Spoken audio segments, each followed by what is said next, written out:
नमस्कार दोस्तों। हम राजपूत राज्य पढ़ रहे हैं और उसमें हमने राजपूतों की उत्पत्ति के बारे में बात चल रही थी और उसमें हमने विदेशी मत पिछली क्लास में देख लिया था। आज हम बात करेंगे राजपूतों की उत्पत्ति का देसी मत या भारतीय मत। इसमें भी हमने एक मत देख लिया था। कौन सा देख लिया था? हाँ, राजपूत वैदिक कालीन क्षत्रिय थे। यह मत हमने पिछली क्लास में देख लिया था। आज की इस क्लास में हम बात करने वाले हैं कि राजपूत जो है वो अग्निकुल से उत्पन्न हुए थे। एक यह मत भी हमारे पास में है। अब इस मत के प्रतिपादक कौन है? एक ऐसे भी प्रश्न आता है परीक्षा में कि राजपूतों की उत्पत्ति अग्निकुल से हुई, ये मत निम्नलिखित में से कौन से स्रोत देते हैं?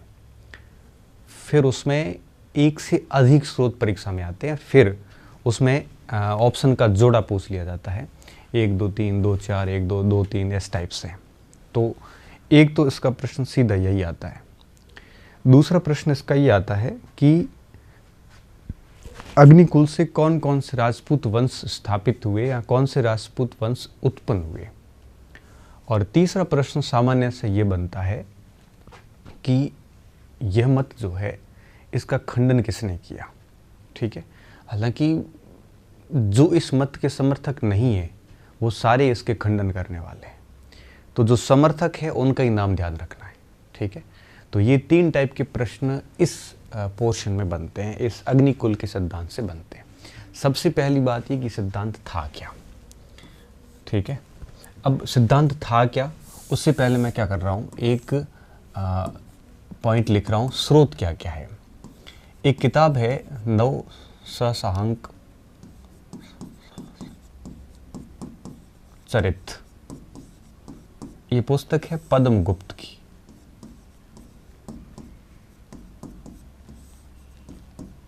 ठीक है, पहली बार अग्निकुल की उत्पत्ति का विवरण हमें इस ग्रंथ से मिलता है। ठीक है, इसके पीछे कोई ऐतिहासिक आधार नहीं दिया है, बस घटना केवल बताई है, इससे ज़्यादा इसमें कुछ भी नहीं है। उसके बाद में सिरोही के वसंतगढ़ में पूर्णपाल का एक अभिलेख मिला है, उसमें भी हमें अग्निकुल के सिद्धांत का एक प्रकार से उल्लेख मिलता है। इसके बाद पृथ्वीराज रासो में चंद्रबरदाई ने भी इसकी पूरी कहानी लिख डाली। तो ये 3 मुख्य स्रोत हैं इस कहानी के, इस सिद्धांत के पीछे। ठीक है, तो इन 3 स्रोतों को आप याद रखना। पहला नवसाहसांक चरित पद्मगुप्त, दूसरा आपके मिल जाता है पूर्णपाल का वसंतगढ़ अभिलेख, पूर्णपाल का वसंतगढ़ अभिलेख, ये है 14049 ईस्वी का। ठीक है, और तीसरा है आपके पृथ्वीराज रासो, पृथ्वीराज रासो चंद्रबरदाई कृत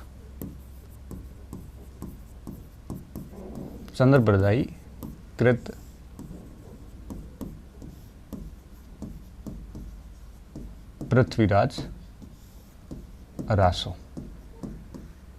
ठीक है, इन तीनों में हमें जानकारी मिलती है। हालांकि यहाँ पे एक बात मुझे और याद आ रही है कि चंद्रबरदाई की जो किताब है पृथ्वीराज रासो, इस पुस्तक की एक खास बात और भी है कि इस पुस्तक के अंदर, इस पुस्तक की मूल पांडुलिपि बीकानेर के अंदर है, अभिलेखागार में है।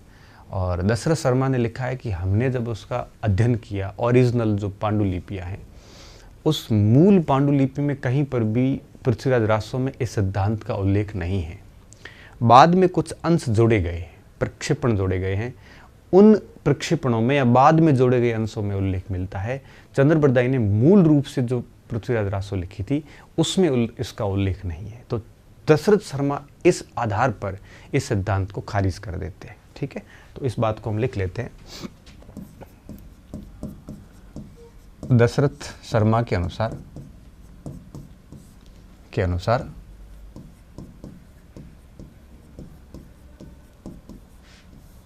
मूल पृथ्वीराज रासो में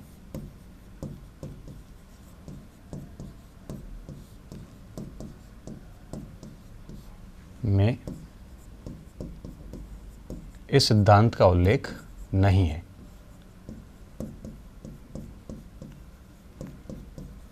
उल्लेख नहीं है,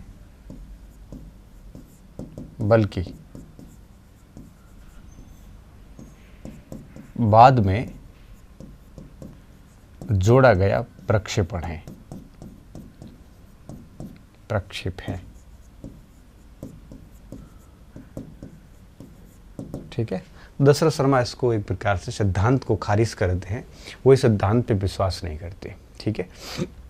तो ये एक प्रकार से आपके यूँ समझिए कि ये 3 मेन स्रोत हैं। अब बात ये आती है कि ये स्रोत क्या बताते हैं हमें, ये क्या कहानी कहते हैं, ये सिद्धांत है क्या। ठीक है। तो इस सिद्धांत के अनुसार ध्यान ये भी रखना है हमें, स्रोतों के साथ साथ में खंडन वाले भी बताने हैं, मैंने आपको पहले बता दिया, और साथ साथ में इसकी कहानी क्या है और कौन से राजपूत वंश इस सिद्धांत के द्वारा उत्पन्न हुए, जिसमें जैसे प्रतिहार सबसे पहले उत्पन्न हुए, जो द्वारपाल कहलाते हैं, गेट के ऊपर खड़े होने वाले। उसके बाद में आपके चालुक्य उत्पन्न हुए, जिन्हें गुजरात के जो चालुक्य है सोलंकी बोलते हैं हम। उसके बाद में चहमान, जैसे अपन चौहान कहते हैं, ये उत्पन्न हुए, और फिर में लास्ट में परमार उत्पन्न हुए। ठीक है। तो ये चारों का क्रम भी पूछ सकते हैं और चारों के नाम भी पूछ सकते हैं। तो अब हम चारों के बारे में बात करेंगे। ठीक है। इस सिद्धांत के अनुसार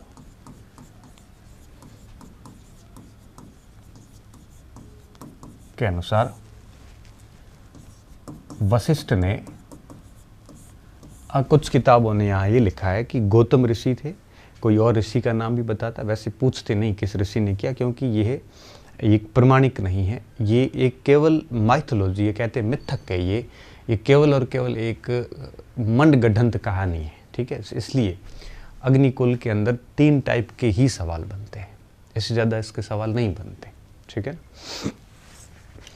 स्रोत पूछ सकते हैं और कौन से राजपूत उत्पन्न हुए, और इसके अलावा जो है खंडन किसने किया, इससे ज़्यादा कुछ नहीं पूछते इसमें। अनुसार वशिष्ठ, गुरु वशिष्ठ ने या वशिष्ठ ऋषि ने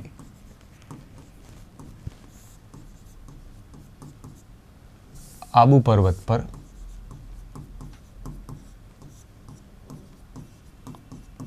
पर एक यज्ञ का आयोजन किया।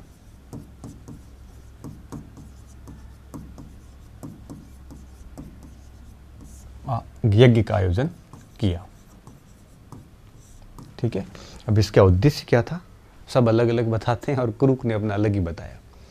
क्रूक ने कहा कि यज्ञ सिर्फ इसलिए किया जा रहा था कि राजपूत विदेशी संतान है और इनका शुद्धिकरण करना ज़रूरी है, इस वजह से किया जा रहा था, ऐसा क्रूक बताते हैं। और हर इतिहासकारों का अपना अपना मत है। ठीक है। तो आबू पर्वत पर एक यज्ञ का आयोजन किया, और पहले क्या होता था कि जब भी यज्ञ का आयोजन होता था तो उसमें राक्षस लोग विघ्न डालने का प्रयास करते थे, और ये बात हर जगह लागू है। आप भी कोई नेक कार्य करोगे ना, महान कार्य यज्ञ ही होते हैं, जब भी कोई महान कार्य करोगे तो बीच में कई राक्षस आएंगे, कई विघ्न आएंगे, जो आपको उस कार्य करने के लिए कार्य करने हेतु रोकेंगे, आपको आपकी बाधा बनेंगे ताकि आप वो कार्य ना कर सको। तो मोस्टली लोग उस बाधा का शिकार हो जाते हैं और कार्य को छोड़ देते हैं। कुछ ऐसे योद्धा भी होते हैं जो इन बाधाओं को इग्नोर करते हुए आगे बढ़ जाते हैं।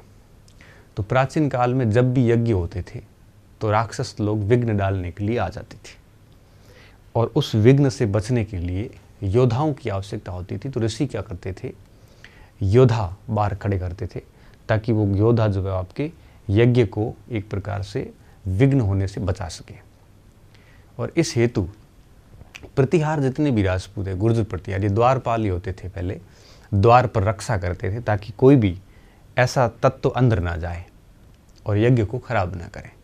ये लोग यज्ञों में हड्डियां डाल देते थे, आहुति की जगह, उस लकड़ी घी और उसकी जगह पे हड्डियां डालना, और इस टाइप से हरकतें कर देते थे। तो यज्ञ की सुरक्षा हेतु गुरु वशिष्ठ ने 4 बार आहुति दी। पहली आहुति दी तो प्रतिहार उत्पन्न हुए, जब दूसरी आहुति दी तो चालुक्य उत्पन्न हुए, तीसरी आहुति दी तो चौहान उत्पन्न हुए, चौहान, और चौथी आहुति में परमार उत्पन्न हुए। ठीक है, सभी के अपने अपने अलग अलग कार्य थे और इससे है वो यज्ञ की सुरक्षा हुई। यहाँ से राजपूत उत्पन्न हुए, ऐसा इस सिद्धांत के लोग हैं वो मानते हैं। कहानी बड़ी है लेकिन मैं एक शॉर्ट में बता देता हूँ। ठीक है, यज्ञ का आयोजन किया, इसकी सुरक्षा हेतु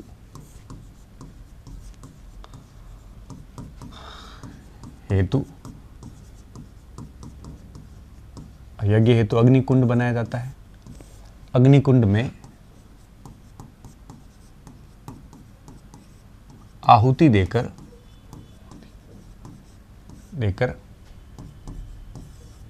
4 योद्धाओं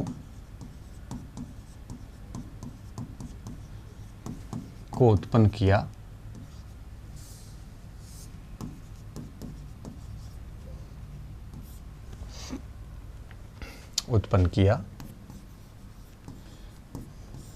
जो 4 राजपूत वंश कहलाए।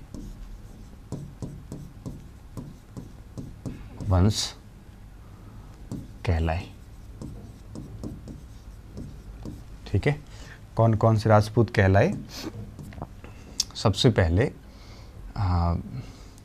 प्रतिहार, ठीक है। दूसरे थे आपके चालुक्य, ये चालुक्य गुजरात की, ठीक है। सोलंकी भी कहते हैं हम इनको, ठीक है। तीसरे आपके चहमान लास्ट में थे,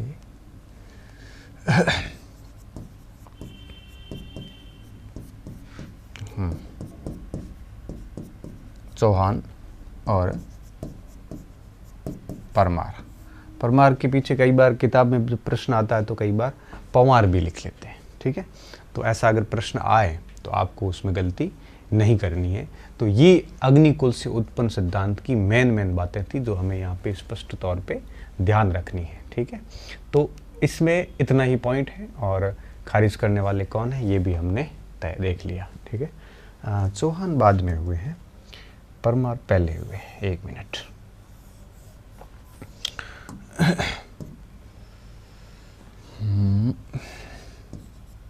परमार और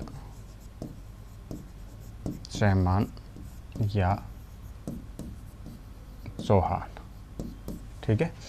तो ये 4 राजपूत है वो अग्निकुल से उत्पन्न हुए थे। इस बात का आपको स्पेशली ध्यान रखना है। बस इस मत पूरी में इतना ही है, वो ज़्यादा पीएचडी करने की ज़रूरत नहीं है। बस 3 स्रोत, खंडन और ये 4 राजपूत वंश उत्पन्न हुए, ठीक है। तो वैदिक कालीन क्षत्रिय थे, उस मत के बाद में दूसरा मत हमने देख लिया अग्निकुल से उत्पन्न। वैदिक कालीन क्षत्रियों के साथ साथ हमने चंद्रकुल और चंद्रवंशी और सूर्यवंशी भी देख लिया था। अब हम बात करेंगे कि ये ब्राह्मण थे, ठीक है। तीसरा मत आप इसको लिख लो। तीसरा मत क्या कहता है कि राजपूत ब्राह्मणों की संतान थे। राजपूत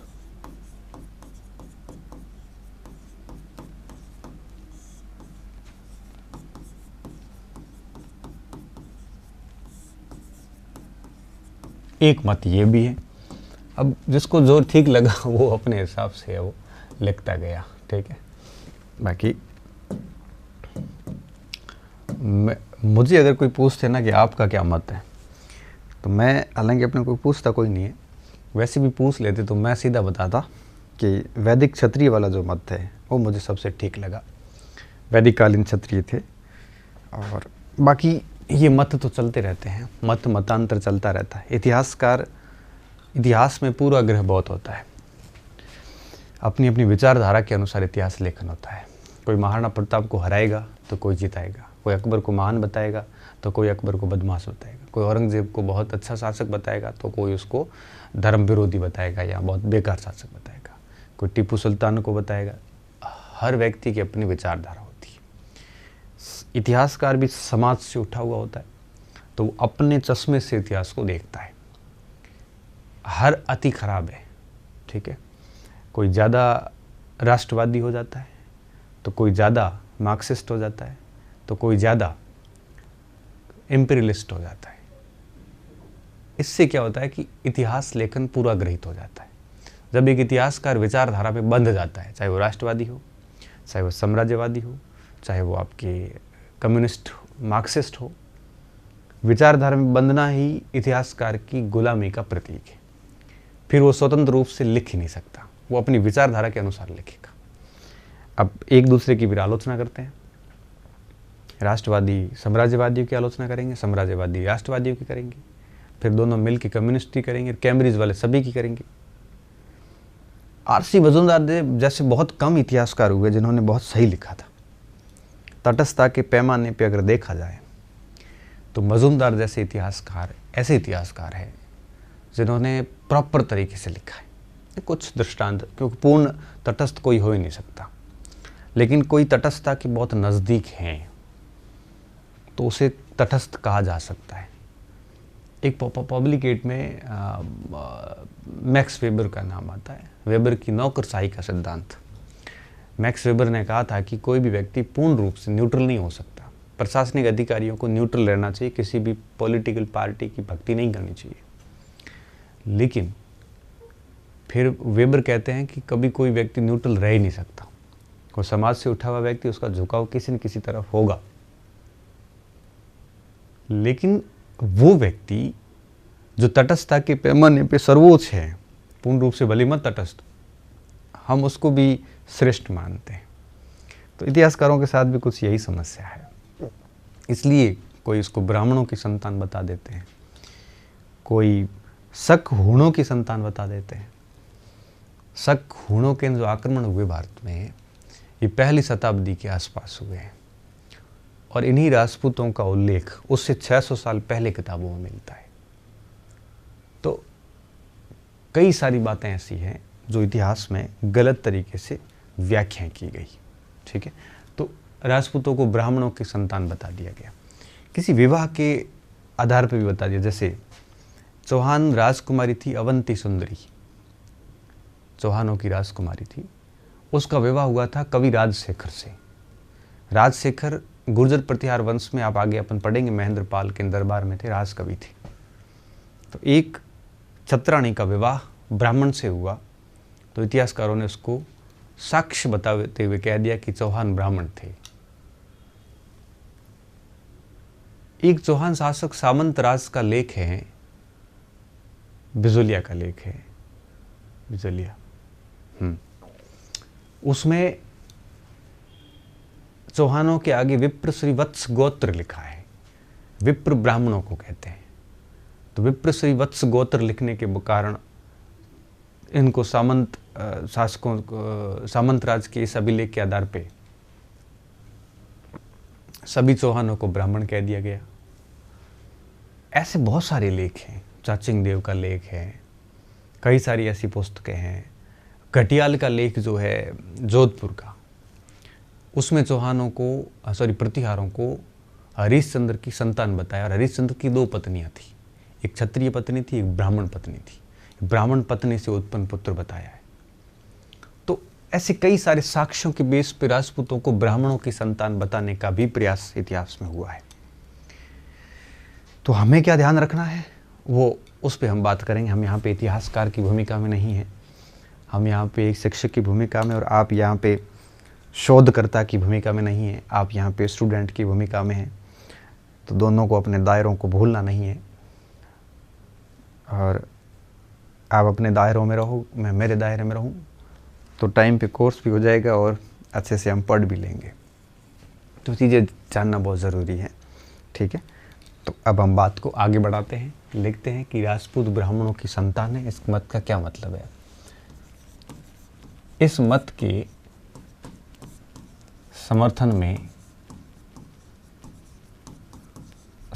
में निम्न साक्ष्य रखे गए।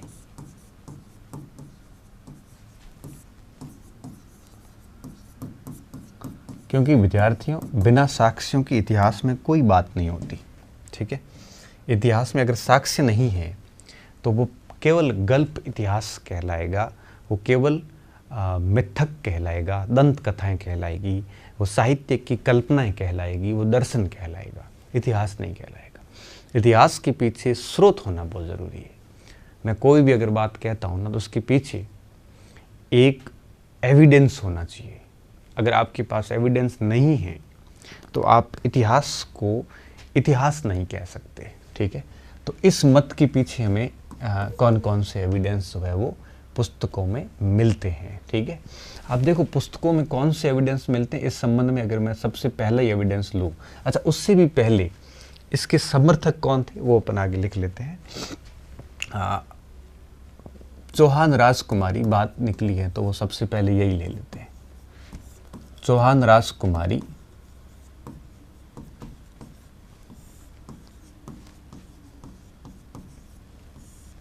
अवंती सुंदरी का विवाह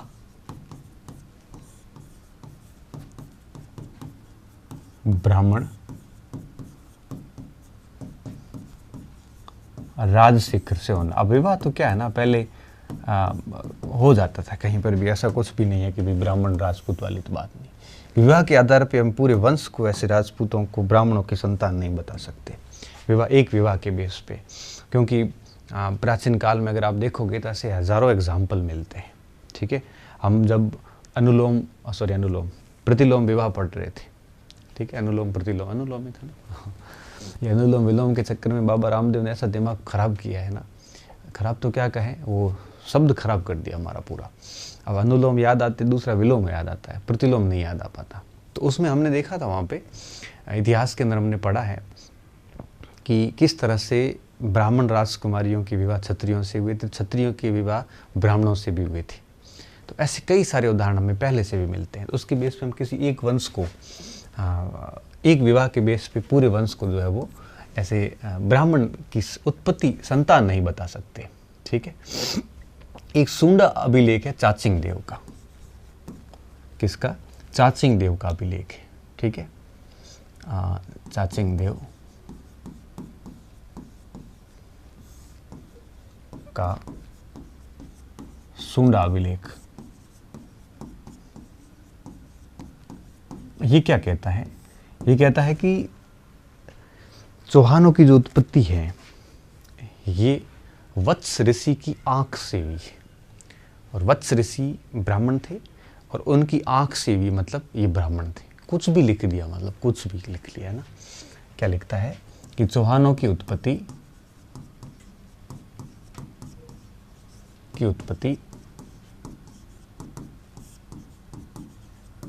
ऋषि वत्स की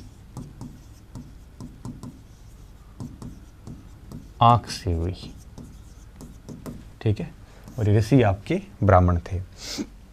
ये एक और पॉइंट हमें मिल जाता है। उसके बाद में तीसरा, चित्तौड़ और अचलेश्वर से हमें 2 अभिलेख मिले हैं, और उसके आधार पे भंडारकर ने गुहिलों को बताया है कि वो नागर ब्राह्मणों की एक शाखा थी। और इसी बात को आगे गोपीनाथ शर्मा ने और आगे बढ़ाया, और गोपीनाथ शर्मा ने कहा कि ये नागर ब्राह्मण था, गुहिदत्त, उसकी संतान थे गुहिलोत। ये प्रश्न फर्स्ट पेपर में एक बार पूछा भी गया है, ठीक है। तो इस बात को हम लिख लेते हैं। क्या लिखेंगे कि चित्तौड़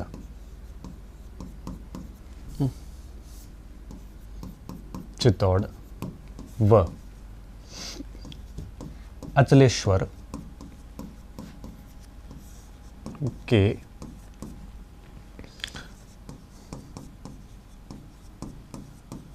अभिलेखों के आधार पर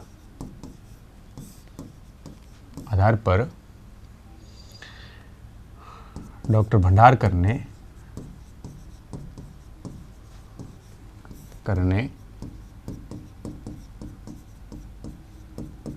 गुहिलोत क्षत्रियों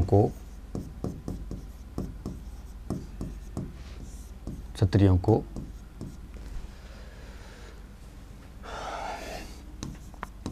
नागर ब्राह्मण बताया है।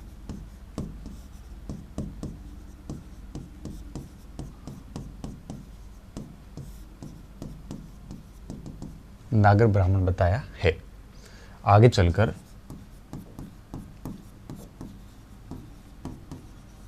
चलकर गोपीनाथ शर्मा मतलब GN शर्मा, गोपीनाथ शर्मा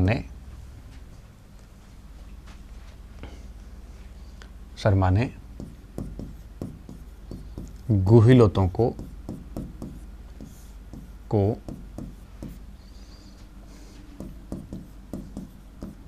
गुहिदत्त नामक नागर ब्राह्मण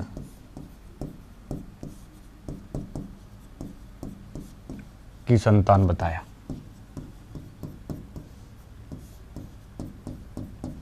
ठीक है, ये बात कौन लिख रहा है? ये गोपीनाथ शर्मा और ये भंडारकर, इन्होंने नागर ब्राह्मण बताए हैं। किसको? गुहिलों को। तो इसका थोड़ा सा आप ध्यान रखना। ठीक है, इसके अलावा अगर अपन और भी कई सारे मत हैं हमारे पास में, मत क्या साक्ष्य हैं।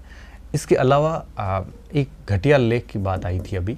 तो घटियाल लेख में प्रतिहार जो थे, घटियाल जोधपुर के राठौड़ों का लेख है।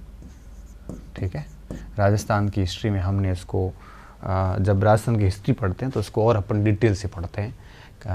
ठीक है, यहाँ पे इसको उतना डिटेल से हम नहीं ले जाते। तो घटियाल लेख जोधपुर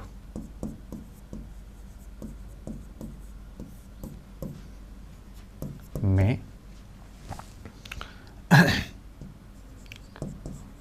प्रतिहार वंश की उत्पत्ति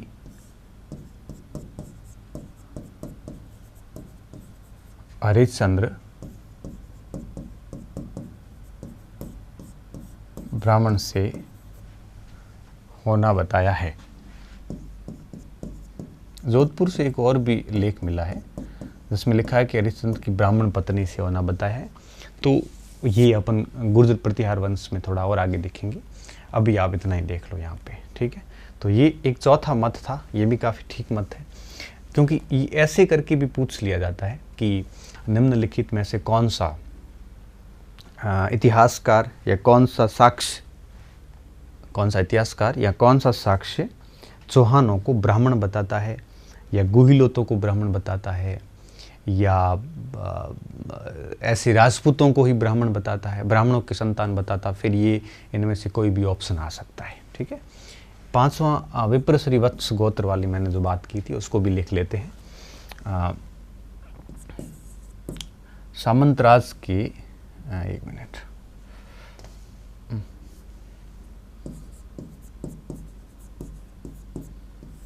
सामंतराज यहाँ आएगा ही नहीं है, अलग स्लाइड पे आ जाता हूँ मैं। ठीक है, आप इसको लिख लो। पांचवा बिंदु, ठीक है, सामंतराज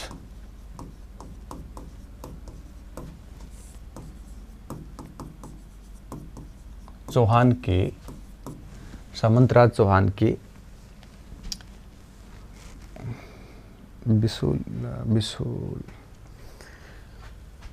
बिजोलिया के बिजोलिया लेख में चौहान शासकों हेतु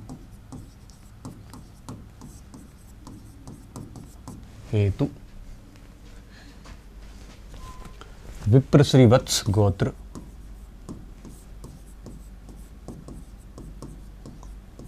ठीक है, ये ब्राह्मण गोत्र है, ध्यान रखना। ऐसे 30-40 और साक्ष्य रख लूं तो आपको भी लगने लग जाएगा कि वास्तव में ब्राह्मणों की संतान थे। ये कुछ साक्ष्य, इससे 100 गुना ज्यादा साक्ष्य उनको क्षत्रियों राजपूतों को क्षत्रिय बताते हैं, स्टार्टिंग से सूर्यवंशी चंद्रवंशी। राजपूतों का शायद ही कोई ऐसा अभिलेख होगा जिसमें सूर्यवंशी या चंद्रवंशी का उल्लेख न हो, ऑलमोस्ट सभी में है। वो साक्ष्य नहीं बताए जा रहे यहाँ पे सिर्फ वही साक्ष्य बताए जा रहे हैं जो मतलब ब्राह्मणों को प्रूव करते हैं। ठीक है, आप ऐसे मत सोचना कि सर ऐसे आप क्षत्रियों को ब्राह्मणों के खिलाफ, ब्राह्मणों की संतान वाले जो सिद्धांत है इसके खिलाफ रखने का प्रयास करें। नहीं, मैं खुद ही ब्राह्मण हूँ, तो मैं तो कभी नहीं चाहता ऐसा कि मैं किसी जाति या उसका खंडन करूं। अब तो हमेशा न्यूट्रल रहते हैं, हालांकि कहते सभी न्यूट्रल है, कोई न्यूट्रल होता नहीं है, लेकिन हाँ ये है कि हमारा जो इंटरप्रिटेशन है वो कोशिश यही रहती है कि एक इंटेलेक्चुअल व्यक्ति को अपनी इंटरप्रिटेशन न्यूट्रल डालनी चाहिए, वही हमारा प्रयास रहता है। तो यहाँ पे मैं इस मत का समर्थक नहीं हूँ, ठीक है, लेकिन हाँ ये है कि मत आपको पढ़ाऊँगा पूरा। और क्या होता है ना, जब हम कभी बैठते हैं डिस्कस करते हैं ना, तो मतांतरों को हम खंडन करते हैं, लेकिन परीक्षा के पॉइंट ऑफ व्यू से हम पढ़ाते भी है, ये बताना पड़ता है। क्योंकि महात्मा बुद्ध ने कहा था कि शत्रु को पराजित करने के लिए, ऐसा खुला नहीं कहा था, इनडायरेक्टली कहा था, उसको जानना बहुत ज़रूरी है। और जब हम कुमारिल भट्ट पढ़ते हैं तब आता है कि कुमारिल बौद्धों को पराजित करने के लिए कुमारिल ने बौद्ध दीक्षा ली थी, धर्मपाल से बौद्ध धर्म के गुण सीखे थे, उसके बाद ही बौद्धों को पराजित कर पाया था। तो हम अगर किसी मत के विरोधी भी है ना, तो उस मत को पूरा जानने का हमारा अधिकार है और जानना भी चाहिए, तभी आप उसके जानने के बाद ही उसकी कमजोरियां निकाल के और आप उस पर अटैक कर सकते हो। बिना जाने आप अटैक नहीं कर सकते, ठीक है। विप्र श्रीवत्स गोत्र का प्रयोग हुआ है, ठीक है, और इसके बेस पे हम इनको ब्राह्मण कहेंगे। ये भी एक प्रकार से आप कह सकते हो कि एक साक्ष्य है जो राजपूतों को ब्राह्मणों की संतान बताते हैं, ठीक है। अब ये उक्त साक्ष्यों के आधार पे दशरथ शर्मा और इसके अलावा गोपीनाथ शर्मा, भंडारकर, वी.एस. पाठक, इन सभी ने इनको ब्राह्मण बताया है, ठीक है। उक्त साक्ष्यों के आधार पर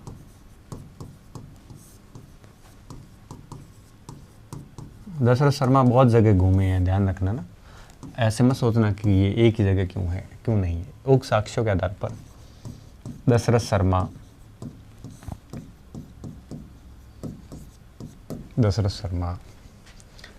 गोपीनाथ शर्मा,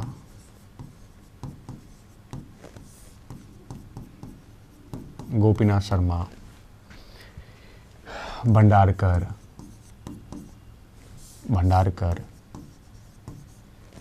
और कौन बच गया, हाँ वी.एस. पाठक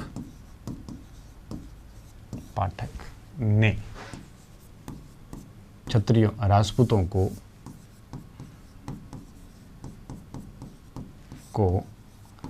क्षत्रियों की संतान, ब्राह्मणों की संतान बताया।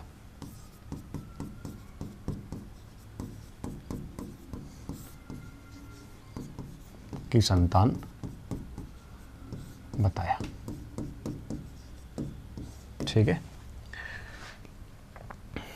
इस मत का खंडन एज ऑलवेज आपको पता ही है, मैंने पहले ही बताया कि ओझाजी और वैद्य वो मेरी तरह अड़े रहे कि वैदिक क्षत्रियों की संतान थे। उन्होंने, हम तो क्या है कि कोई भी पॉइंट को लेके अड़ते हैं, लेकिन वो लोग साक्ष्य के बेस पे अड़ते थे, साक्ष्यों के आधार पे है वो अड़ जाते थे कि वास्तव में क्या था, ठीक है। इस मत का खंडन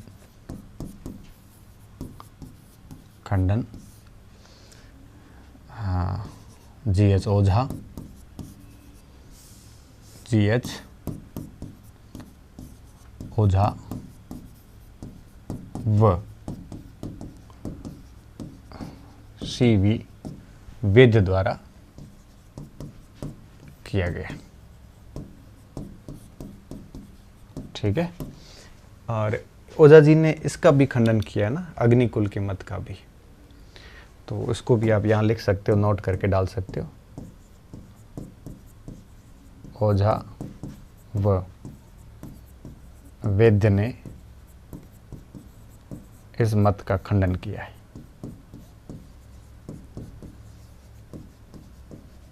ठीक है, खंडन किया है।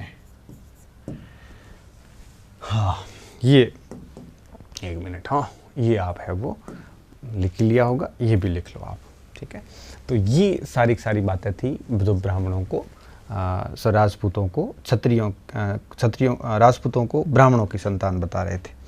अब कुछ अन्य मत करके अपन एक और स्लाइड डाल देते हैं, और उसमें ये 3 मत तो हो गए, चौथा 5वां मत है, इतना ज़्यादा इम्पोर्टेंट तो नहीं है, लेकिन ये है कि कोई ऐसा सुमिलित करो में सवाल अगर आ जाता है तो गलत ना हो जाए, ठीक है।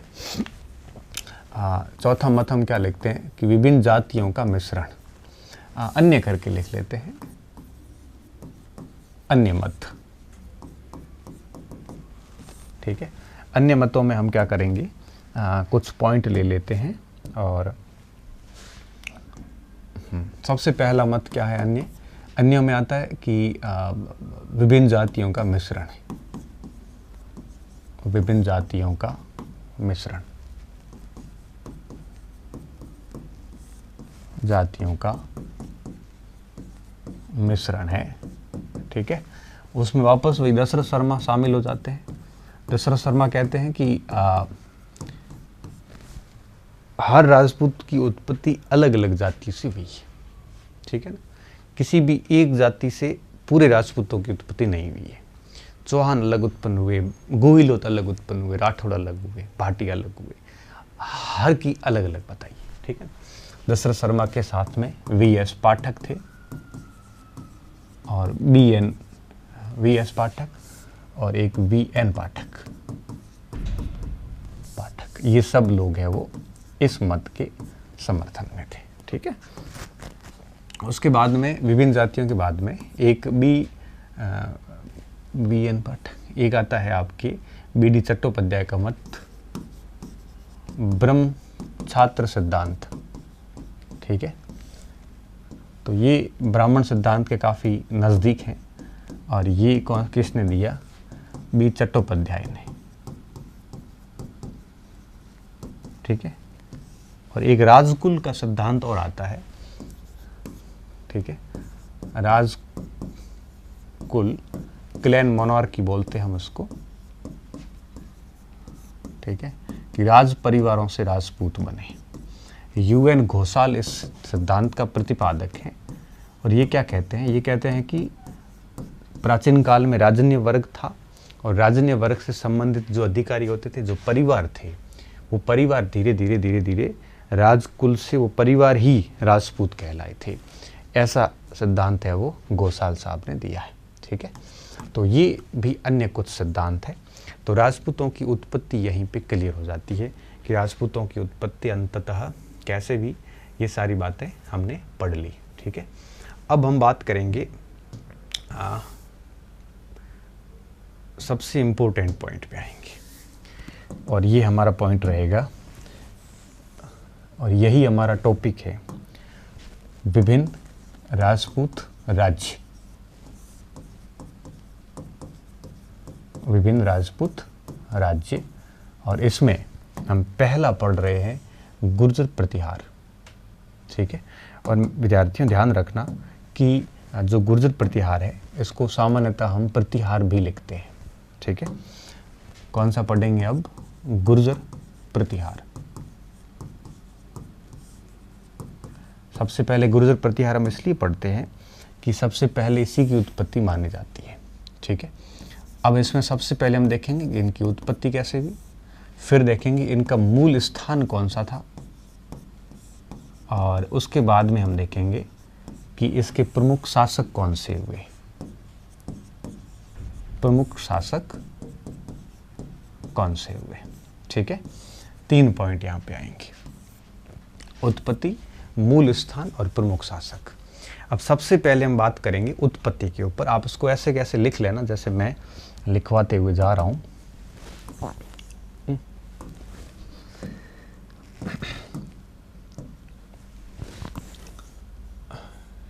ठीक है, सबसे पहले हम देखेंगे उत्पत्ति कैसे हुई।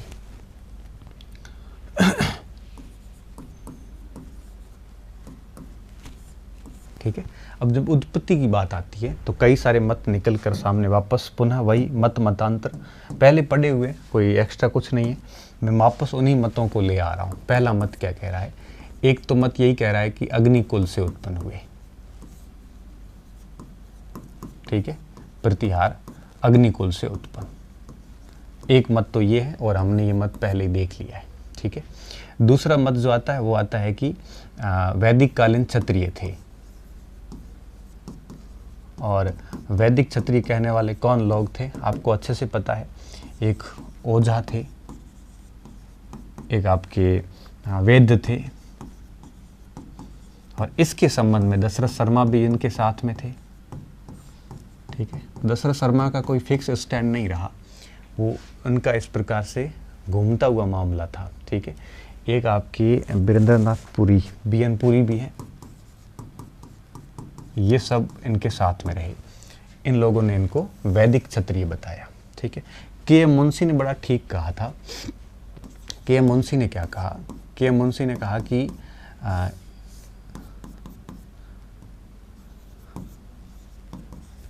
उन्होंने कहा कि प्रतिहारों की उत्पत्ति जो है वो तो क्षत्रियों से भी, लेकिन ये गुर्जर शब्द आगे लगता है, ये जातिवाचक नहीं बल्कि स्थानवाचक शब्द है, ठीक है।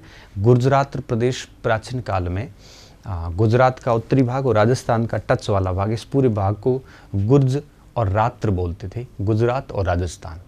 इसलिए इस क्षेत्र में रहने वाले प्रतिहारों के आगे गुर्जर प्रतिहार शब्द लगा है। इन्होंने ठीक बोला, ये क्या लिखा है कि गुर्जर शब्द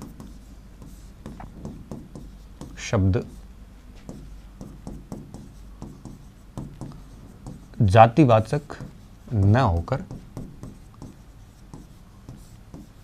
स्थानवाचक है, ठीक है, स्थानवाचक है। और इसमें लिख सकते हो आप ऐसे, जो गुर्जरात्र में रहता है वही गुर्जर, और इसमें कौन से प्रदेश आते हैं? राजस्थान व गुजरात, ठीक है। ये बात ठीक भी है, गलत नहीं है इसमें। के मुंशी ये कहते हैं। इसके अलावा हमारे पास में और भी कई सारे मत हैं। ग्वालियर का लेख बहुत इंपॉर्टेंट है।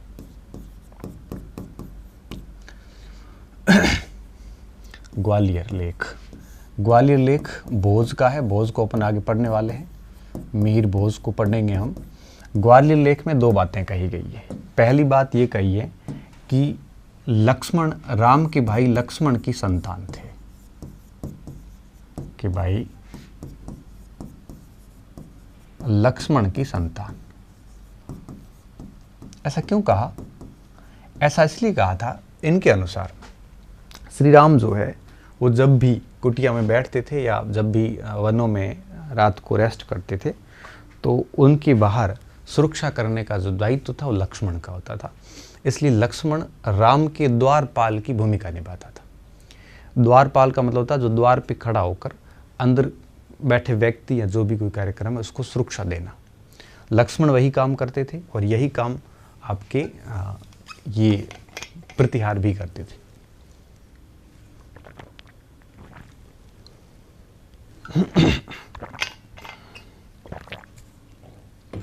ठीक है, तो इस बेस पे ग्वालियर लेख ने क्या कहा है कि राम के भाई लक्ष्मण की संतान थे। दूसरी बात इन्होंने क्या कही है? दूसरी बात ये कही है कि प्रतिहार श्रेष्ठ क्षत्रिय थे। क्षत्रियों में सिरमौर बताया है कि जितने भी क्षत्रियों की जातियां हैं, बाकी बाद में राजपूत जातियां जितनी भी बनी, उनमें सबसे श्रेष्ठ कौन है? सबसे श्रेष्ठ किसको बताया था? प्रतिहार वंश को बताया था। तो गुर्जर प्रतिहार की भोज भी उन्हीं के थे, मिहिर भोज, तो निश्चित रूप से बताएंगे वो ऐसे, ठीक है। तो एक क्षत्रिय पुंगव कहा था इनको, श्रेष्ठ क्षत्रिय। शब्द क्या लिखा हुआ है? एक क्षत्रिय पुंगव, मतलब क्षत्रिय जितने भी है उनमें सबसे श्रेष्ठ कौन है? गुर्जर प्रतिहार, ऐसा ग्वालियर लेख कहता है, ठीक है। और एक विदेशी मत भी है जिसमें खंजर जनजाति वाली बात आती है, ठीक है, खंजर जनजाति की बात आती है। तो ये विदेशी मत है, ठीक है, ये विदेशी मत। तो ये बात तो होगी इनकी उत्पत्ति कैसे हुई, इसको हमने देख लिया। इसका सीधा सवाल पूछ लेते हैं कि किसने गुर्जर प्रतिहारों को लक्ष्मण की संतान बताया है, या किसने श्रेष्ठ कहा है, या किसने क्षत्रिय, या इस टाइप से पूछा जा सकता है। हालांकि पूछते तो इतना नहीं है, फिर भी पूछने को कुछ भी पूछा जा सकता है। पिछले किसी फर्स्ट ग्रेड के फर्स्ट पेपर में ये सवाल आया था कि गुहिलोत ब्राह्मणों की संतान थे, ऐसा किसने कहा था। तो अगर गुहिलोतों का पूछ सकते हैं तो गुर्जर प्रतिहार तो सबसे महत्वपूर्ण वंश था, और इस वंश का जब पतन हुआ तो इसी वंश के सामंत थे चौहान और चालुक्य, चंदेल, ये सब बाद में स्वतंत्र हुए थे, बाद में एक प्रकार से राजपूत राज्य उदय हुए थे। तो आरंभिक वंश था ये, ठीक है। तो गुहिलोतों का सवाल पूछ सकते हैं, तो किसी का भी पूछा जा सकता है। अब बात आती इनका मूल स्थान कौन सा था। आज मैप साथ में नहीं लाया हूं मैं, नहीं तो मैं आपको मूल स्थान बताता, ठीक है। लेकिन हम मूल स्थानों की बात जब करेंगे तो कुछ मतांतरों की बात आएगी, और उसके बाद एक निष्कर्ष पर हम पहुंचने वाले हैं, ठीक है। सबसे पहले हम लेते हैं वैनशांग को। चीनी यात्री थे, और हैनशांग गुर्जर प्रतिहार के बारे में क्या लिखते हैं। हैनशांग लिखते हैं कि ये पिलोमोलो के निवासी थे, ठीक है। और इन्होंने क्या लिखा है कि कूचेलो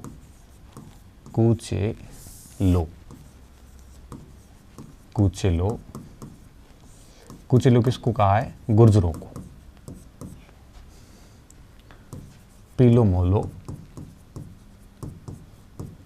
पिलोमोलो कहा है भीनमाल को के निवासी थे, ठीक है। ये बात कौन लिखता है, हैनशांग। हैनशांग से ये सवाल अक्सर मैंने बनता हुआ देखा है कि हैनशांग ने कूचेलो किसे कहा है या पिलोमोलो किसे कहा है। तो हैनशांग ने गुर्जरों को कूचेलो कहा है, और उसकी राजधानी किसको बताया है, भीनमाल को बताया, ठीक है। घटियाल शिलालेख जो है ये क्या कहता है, घटियाल शिलालेख क्या कहता है, ठीक है। घटियाल शिलालेख के.एम. मुंशी की बात को दोहराता है, या के.एम. मुंशी ने इसी की बात को दोहराया था। इन्होंने कहा था कि इनका मूल निवास स्थान जो है वो गुजरात प्रदेश है, ठीक है। कौन सा प्रदेश, गुजरात प्रदेश, जो वर्तमान में राजस्थान व गुजरात क्षेत्र में। कल मैं मैप दिखाऊंगा आपको, आज अपने मैप लाई नहीं, मैं सीधा ही क्लास में आ गया था।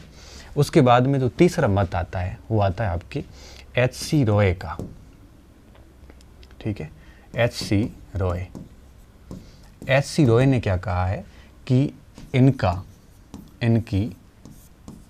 आरंभिक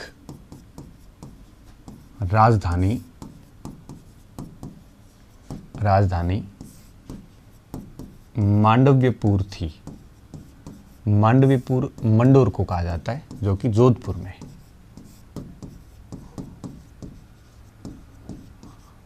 मांडव्यपुर थी। तो कई बार ऐसे सवाल आता है कि गुर्जरों की आरंभिक राजधानी कहाँ थी, मंडोर थी। और ये बात कही किसने है, H.C. रॉय ने कही है, ठीक है। और इसमें एक और चीज़ भी बताई है कि ये जो मंडोर थी, ये मंडोर शाखा थी, गुर्जरों की कुल 26 शाखाएं मानी जाती है। गुर्जरों की कुल 26 शाखाएं मानी जाती है। कितनी, 26 शाखाएं। उनमें से सबसे प्राचीन मंडोर शाखा, उनमें से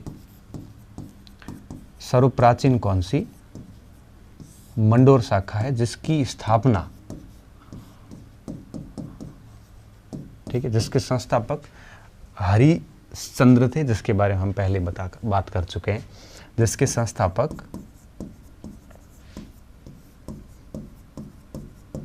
कौन थे, हरिश्चंद्र। हरिश्चंद्र ने रोहिल सिद्ध की उपाधि है।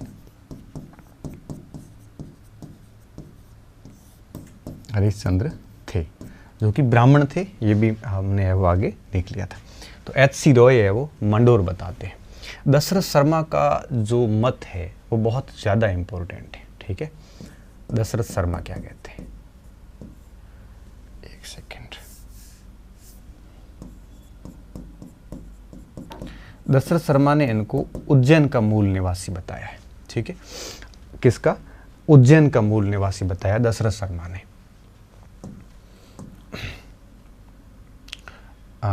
गुर्जर प्रतिहार